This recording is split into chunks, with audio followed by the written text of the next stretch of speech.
Okay, Saint Brian from King TV in Seattle. Hey, And Saint. Saint is the first name. Matthew, I saw this movie while I was a student at Tulane. They played it at McAllister Auditorium, all Tulane students. And when Harold Sylvester shows up shooting baskets in a Tulane sweatshirt, there was just a roar, just a roar. Yeah, yeah. So, how does it feel for you to see Matthew Modine from about 40 years ago in this movie? Well, I haven't watched it lately, so but it is weird to. I was recently asked, what would it be like if you could meet your 20-year-old self, your 18-year-old self? What would you do? And I said, I probably listen. I just want to listen. And so when I see little clips of Vision Quest or Birdie or Full Metal Jacket, I don't know who that person is anymore. It's weird, and they're so shy and innocent and kind of bold to be working in a motion picture that costs lots of money. That this kid who grew up in Imperial Beach, California, and in Utah was suddenly, he had a dream to be in the movie business, and suddenly that dream had come true. You know. What kind of training did you go through? Because you are in immaculate shape. I went up 2 months before we began filming because I was going to still in drama school and smoking and drinking copious amounts of coffee, smoking too many cigarettes, Camel Straights. And so Harold Becker knew, he said, I think you're a good actor, but I got to get you in shape. So he sent me there 2 months before we began filming.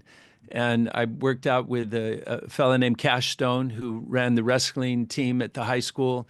And all the kids that were in the movie were state champions, including Michael Schofling from Philadelphia or Pittsburgh. He was a wrestler from Pittsburgh, not from Philly. And so, this is the best way to learn, is to learn from people that know. And so we did 3-a-days. We did weightlifting, wrestling, and uh, running. What do you remember of running through the streets of Spokane? Oh, just that it's such a beautiful city. It's that everybody's so kind, and I think I ran across every single bridge that's in Spokane. It's a city of bridges, and which is a beautiful metaphor, of joining people together for the film. I think that's why Harold Becker opens the film running across all these things that these events that happen in our life that string things together as a metaphor. It's a subtle, quiet thing, and of course I'm running under the song "Only the Young" by Journey. And it was beautiful. So, yeah, I think that's what I remember most about Spokane, was just the people and the beautiful location in Eastern Washington. I'm going to guess this was Madonna's first role also as singer at club. I'm going to guess that you two didn't actually meet and it's editing. Well, we met. We were sharing a trailer. We had a trailer. It's called a two banger, and she was, just like that close to me in a separate room. But when we were on the set, Hmm. yeah, she was nervous because Like a Virgin hadn't come out yet. It hadn't broke. And so she was just this young artist from Warner Brothers, on the Warner Brothers label, that was singing in the movie. And I don't even know if she wanted to be there, but the Warner Brothers had her, that this would be a good opportunity to expose her to an audience. And she sang those two songs, "The Gambler" and "Crazy for You," which went on to become a gigantic hit for her. Yeah, you're on the cover of an album that sold 1 million copies. What do you think? What do you think is the message of this movie, and do you think it still stands up after all of these years? I think the final words that Loudon says in the movie, that we have to live each day like there's no tomorrow, because when you get right down to it, there isn't.